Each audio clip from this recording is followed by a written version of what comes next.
Welcome to the Clandestine Drinker. Today, it's really good to be speaking to Brian from Wines in India.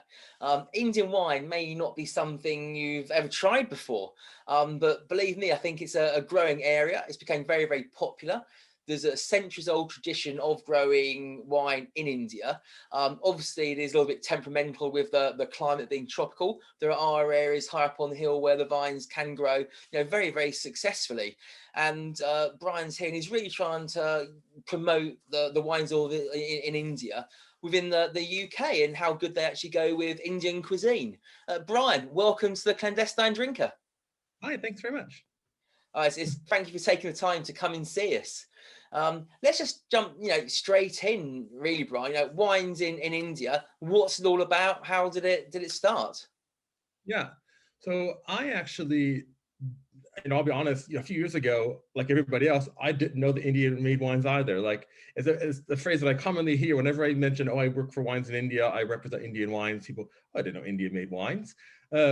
So this all started actually the three directors of the company today, Mayank, who has a couple of restaurants down sort of on the South Coast area, it wanted to sort of add that experiential element to his restaurants by having good quality Indian wines.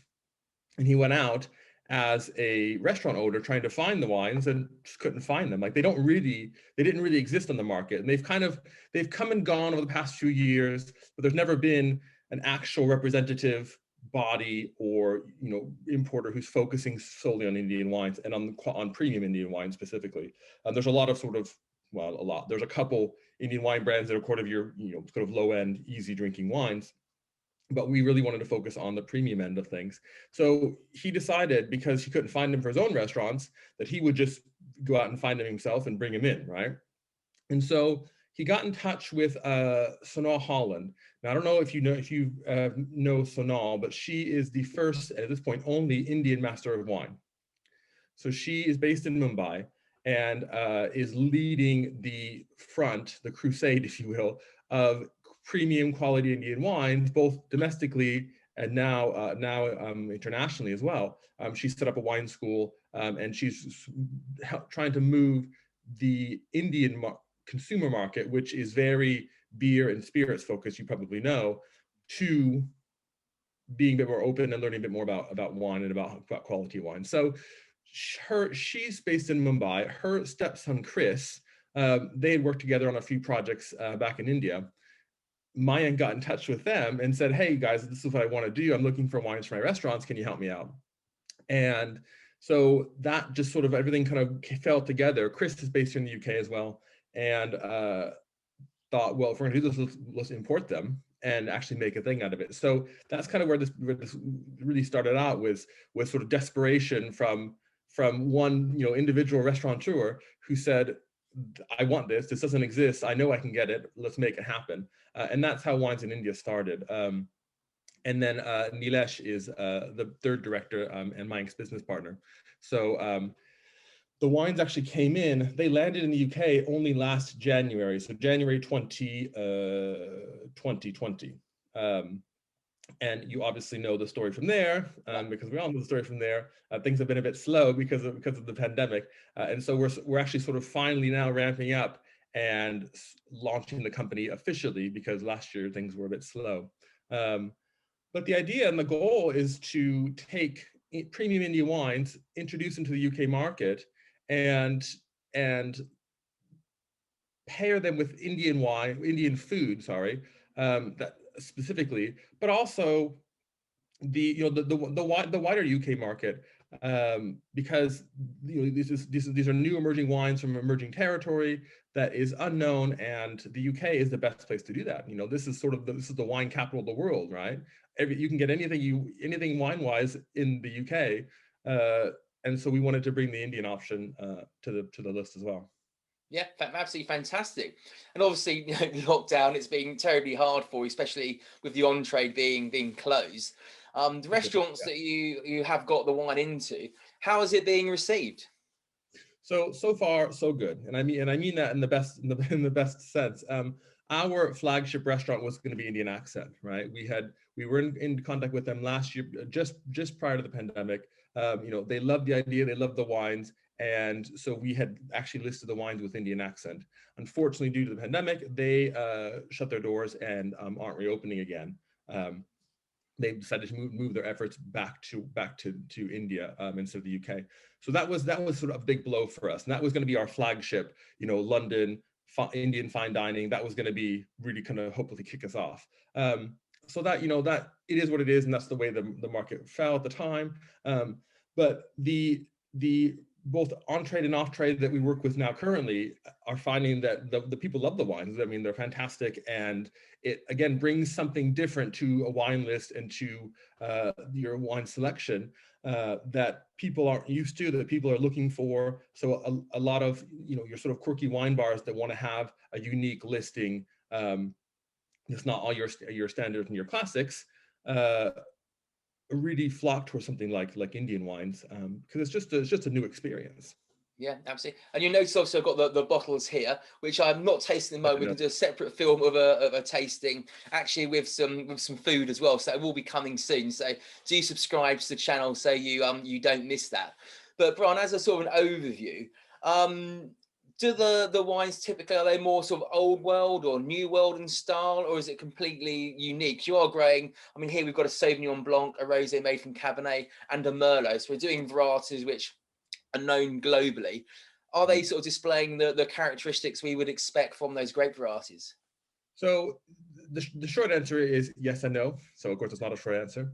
So we're working with 6 different wineries, 6 of the really the best premium wineries coming out of India, and they all come from the same area, the Nasik region, which is in the state of Maharashtra. And so we're basically we're sort of northeast of Mumbai kind of area. And this is considered India's wine capital, right? So it's the best terroir, it's the best area for growing grapes and for producing wine. The denomination for Nasik wines actually requires the wines to both be grown, produced, and bottled in the region. So there aren't there's no sort of négociant kind of system set up. So all these wineries are actually making their wines themselves on site in estate bottling. The influences you typically find are either going to be French, Italian, or generally sort of Australian, New Zealand style, because a lot of the winemakers have gone off and trained generally in Italy. Italy's the big one, and in New Zealand, and then have come back to either start the family winery or take over for a winemaker in the past. And so you kind of get a mix of styles. There isn't, there's no rules, there's no appellations, there's no criteria for making or blending or aging or whatever. So the winemaker really has freedom to do what he or she wants to, but at the same time, there are native Indian grapes, right? There are native grapes to India, many of which are more table grape styles, and that was a big thing in India for the past century or so, was focusing on table grape production. And it's only been since like the 1950s and onwards when people started actually growing again for wine production.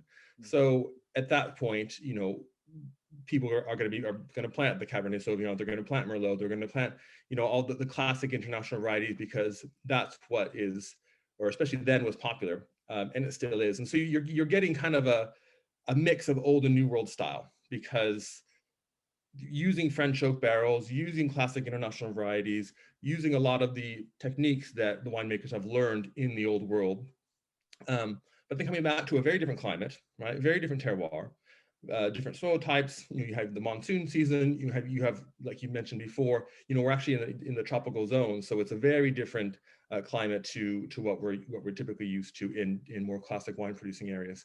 So long story short, you do get on certain wines a bit more of a classic style from some winemakers, and other winemakers like Vallonne, like the rosé there, are really trying to push the boundaries on modern winemaking techniques, open top fermenters, low intervention. You're seeing a whole variety of styles coming out of the different wineries. And are they, in terms of the food pairings, you think of Indian food, it's not all about chili, but a lot of it is about chilies. Are they really made to go with those very, very hot dishes, or is it actually really for the more mild ones? You can imagine things like the Sauvignon, you know, with a mild creamy dish, it's going to cut through the cream, it's going to go pretty well. And the same with the rosé. But it'd be interesting when we do sort of the food tasting, how the Merlot might match, being that sort of, you know, plummy, unctuous, you know, soft fruits. How that, what's been your experience with what works well with them? Yeah, so we have the kind of common phrase, what grows together goes together, Yeah. right? And that's kind of what the basis of this entire project was started on, the idea that, you know, you go to an Italian restaurant and you have Italian wines, you go to a French restaurant, you get French wines, you know, whatever. We have lots and lots of Indian restaurants and Indian cuisine and different varieties of Indian cuisine in the UK available to us, but why don't you have Indian wines that then pair with that? So there's two things I want to say about this. The first one is that Indian food isn't always spice. You're right. You know, you get cream, you get coconut, you get, you know, depending on what part of the country is, because it's such a big country, you get such a different variety of cuisine styles. And I've been lucky enough, like I said, one of our directors, Mayank, who has a few Indian restaurants, of actually sitting down and pairing, you know, a whole array of Indian food and curries and all sorts of things to the entire portfolio of wines. And there's been some fantastic pairing results. These wines, for the most part, weren't made with the intention of exporting, right? A lot of these producers, the Vallonne and Charosa that you have there and some of the other ones, currently are making wines for the Indian market, right? So they are designed with the intention of pairing with Indian food. So the first part of answer to your question is yes, they pair with Indian food, they pair exceptionally well, and there's some really interesting flavor combinations that have come out from the full array of styles of Indian food. And I say Indian food, but actually it can be any sort of, you know, Asian, Southeast Asian styles of food that have a lot of the intensity of flavor, use of spices, chilies or no chilies, you know, either way, that really pair with these wines, because the wines do have quite an intensity to them, intensity of flavor, due to, again, the climate and then also the winemaking styles, right? Because it's obviously down to the winemaker and the palate that he or she has and is sort of going for, being that these were originally designed for the domestic market. Now, the other thing that's interesting about these wines is that I've also now paired them with non-Indian cuisine, right? So more sort of European style cuisine, and you also get some fantastic pairings, mainly down because we're back to this.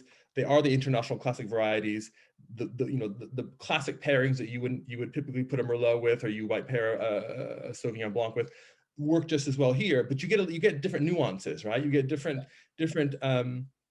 elements that come up that you wouldn't necessarily find with your classic styles. So there is a lot. It's really, really fun actually to be pairing these with food, because it's new territory for all of us, right?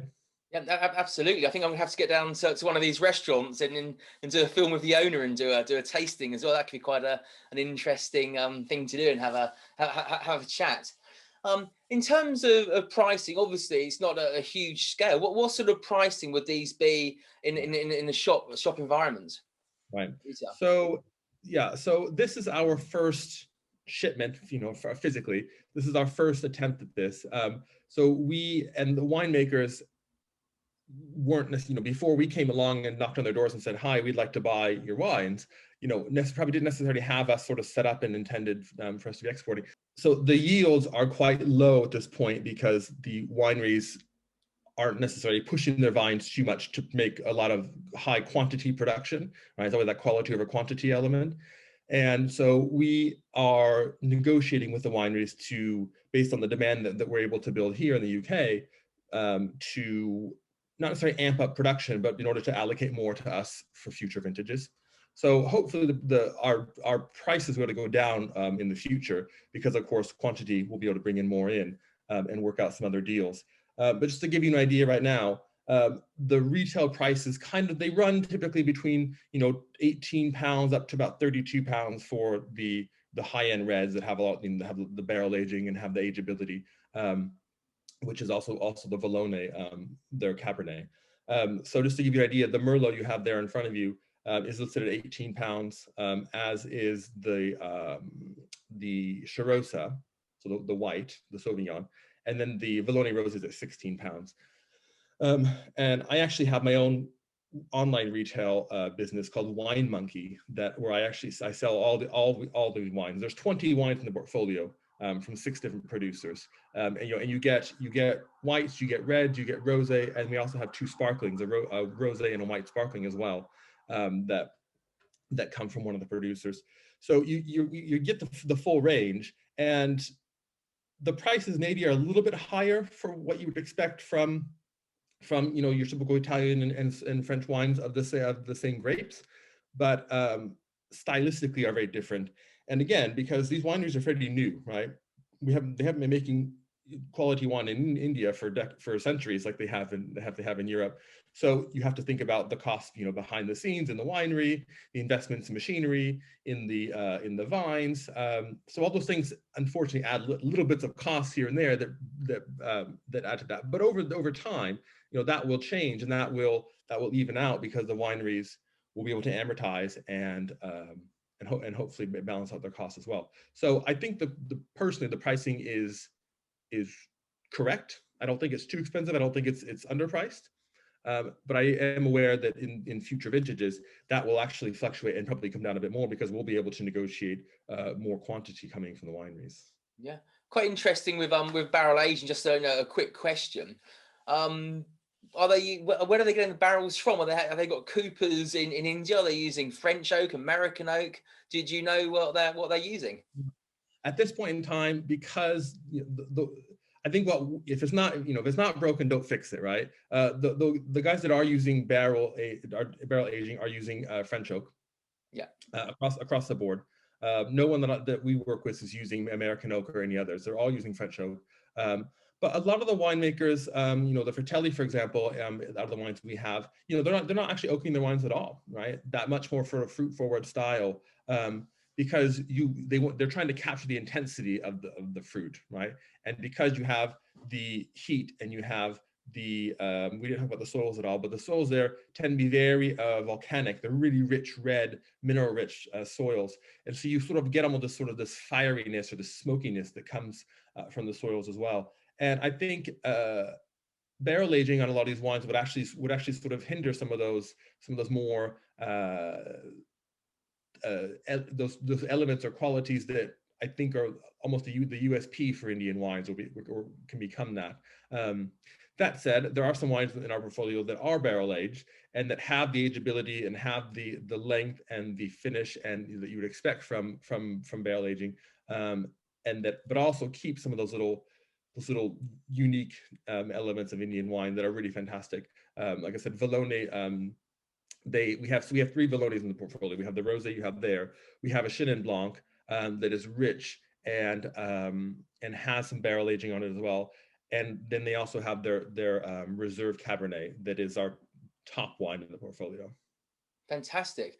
Bram, thank you very much indeed for your time. So I'm looking forward to cracking these open and having a taste and pairing with some Indian food and doing another film there.